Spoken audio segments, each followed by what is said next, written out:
Right now, a profound moment in American history. A former president, now a convicted felon.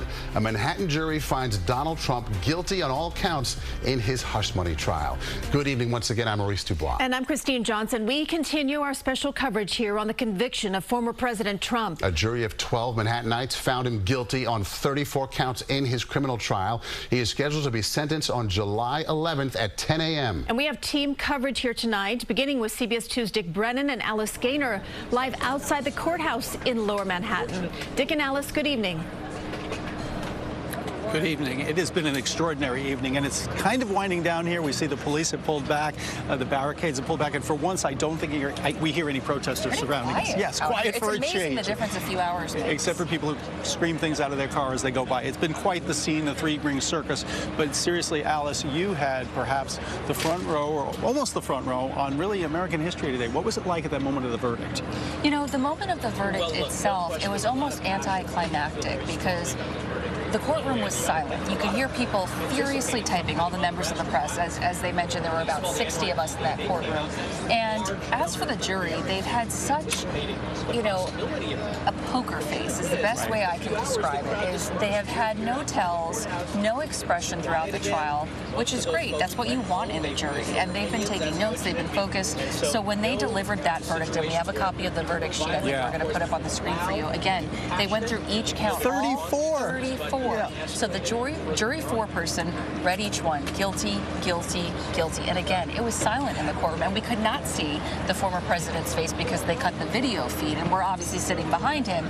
So the camera that faces defense table, prosecution table, that's how we rely on, you know, seeing his face. We have binoculars, so we can look at the screens, but we couldn't see in that moment. Now, speaking of that, you're in that courtroom, and every day it's pretty much the same reporters who are there, almost like assigned seats. Just bring us in the courtroom on an average basis, because I know there's some people of the public that got to get inside, too. What was it like being in there every day? That's right. So 60 journalists from all different outlets had a guaranteed seat in the main courtroom. There was a lot of pre-planning that went into this, and I'm so thankful they did this, because otherwise we would have to be outside online, you know, 24 hours in advance, taking shifts just to hopefully get a spot in the courtroom. So it was great that they did this. It was super organized. And you're right, there were members of the public who took up the last row in the courtroom, and we spoke to a few of them on Tuesday. Some had been here waiting for all sorts of hours and days just to get a spot in that courtroom. Take a listen.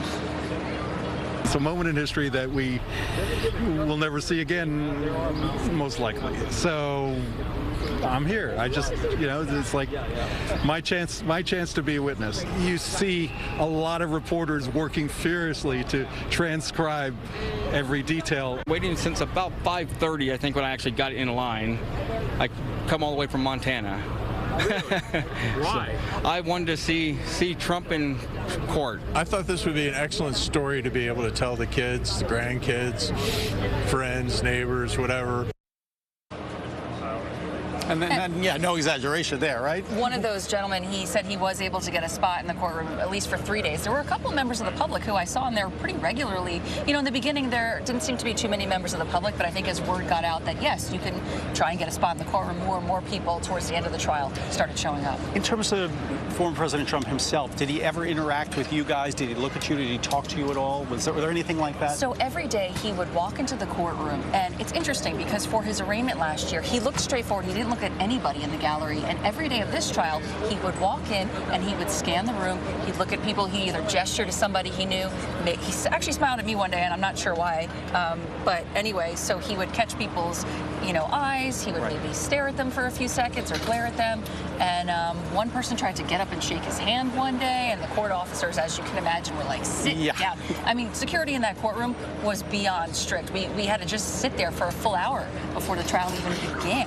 And then we would be frozen in place. We had to wait for permission to use the restroom. You could not use your phones. You could not talk. You could not stand up and stretch. Wow. So my neck hurts. Yes, really. Leaning over typing. 6 weeks of that. Incredible work. Alice Gaynor, you'll be back for the sentencing July 11th. That's right. All right, Christine and Maurice, back to you. Alice, you know, she's mentioned binoculars several times here throughout our coverage. What did you need these binoculars for, Alice? How many feet are we talking about? It's like a show. You know, it's interesting. The Washington Post put it best. It's like packing for a hike to nowhere when you get to this courthouse, because you've got binoculars, you've got snacks, because, you know, I just want to explain security with the binoculars. We get here so early. We have to be here and line up before court even begins, even though I have a guaranteed seat. We wait outside. We went through one round of security, go up to the 15th floor, another round of security. You have to hold these color-coded tickets that have the date on them every day. You have to hold them up with the date so every court officer can see them. And if you don't, they'll yell at you and they'll remind you. You get in the courtroom, and we're sitting behind him. But they do have video cameras situated on the defense table, prosecution, and the judge. And so they have these 4 huge video screens in that courtroom. And if you use your binoculars, you can get a better look, better view, and see what his facial expressions have been. And for most of the trial, you know, he's been sitting there with his eyes closed. There are times he's paying attention when his defense is cross-examining someone, but for the most part, he has sat there. Whether it's on purpose, I don't know. He wouldn't answer when we asked him, but he has sat there with his eyes closed, and I could see that because of these binoculars. No, we don't know what he was up to with that. Some people speculated he was sleeping. Some people said it was a game or a gimmick or something. And he won't answer about it. So. All right, so it was to get the better view. We could see. Exactly. Details. Surreal, fascinating, absolutely amazing. Great work. Thank you, guys. Really appreciate it. Shortly after the verdict, we did see Michael Cohen leave his Manhattan apartment. CBS 2's Naveen Dhaliwal live there on the Upper East Side with more for us. Naveen? Yeah, Maurice, Michael Cohen was a key witness in this case, and he had a lot to say day after day in that courtroom. But as he left his apartment here on Park Avenue about an hour and a half ago, not a word.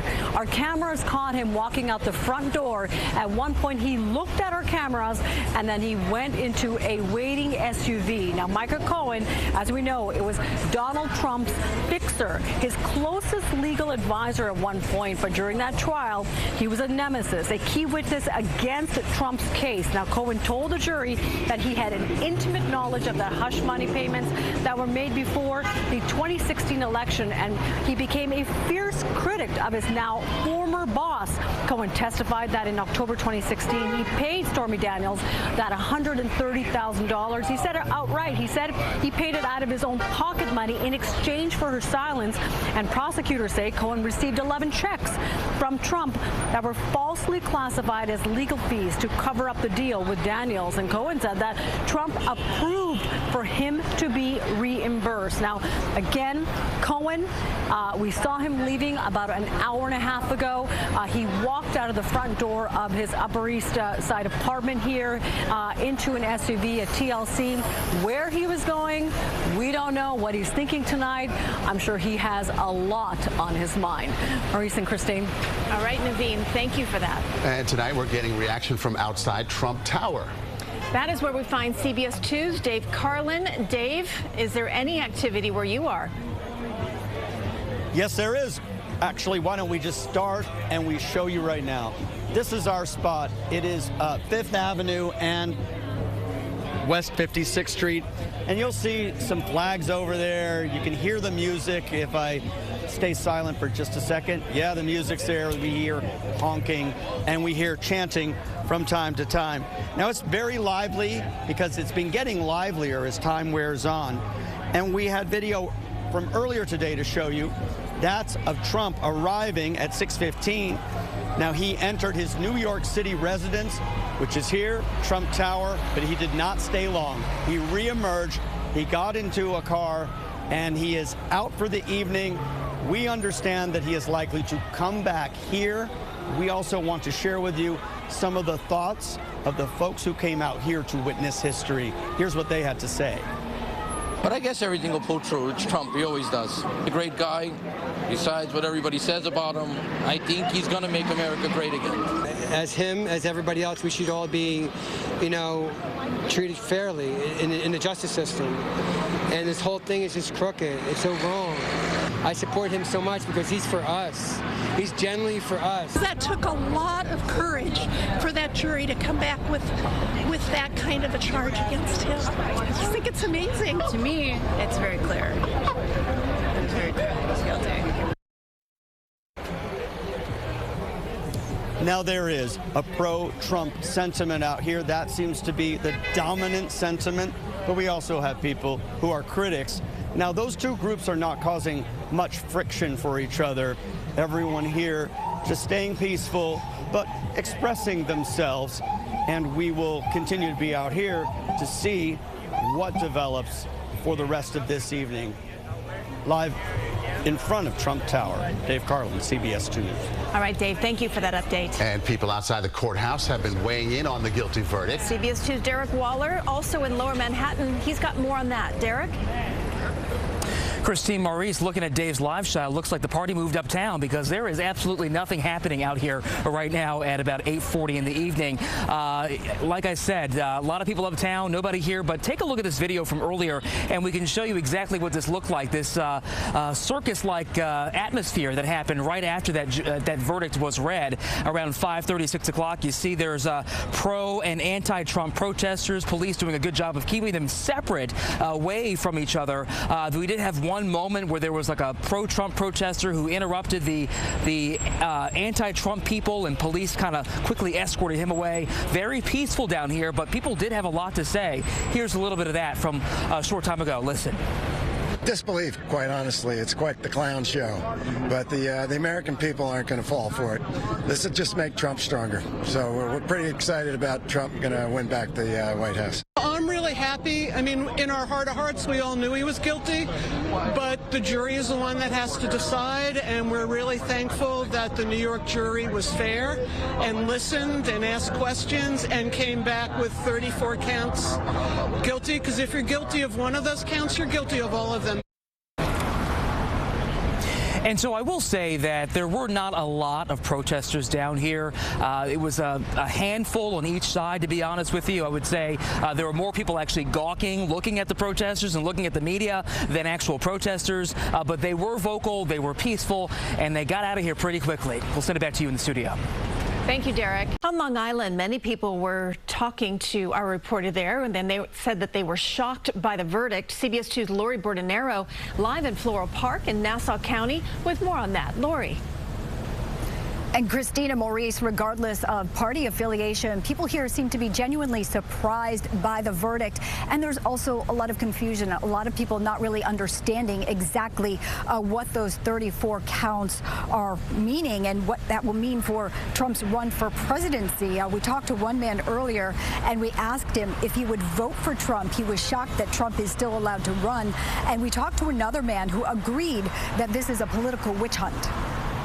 I would think that's pretty bad. I wouldn't think that somebody should run at that level if they're found on 34 counts. 34 counts is a joke, all right? This is political persecution, and Trump is going to win in a landslide.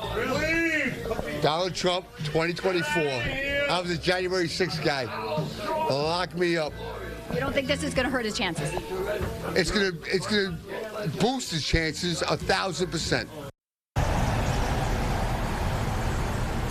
And so far, no one we spoke with seems to be wavering on who they'll vote for come November. We're live in Floral Park. Lori Bordenero, CBS 2 News. Thank you, Lori. And do stay with CBS 2 for continuing coverage on this historic verdict. We'll have much more tonight on the CBS 2 News at 11 o'clock. Also on our website, cbsnewyork.com.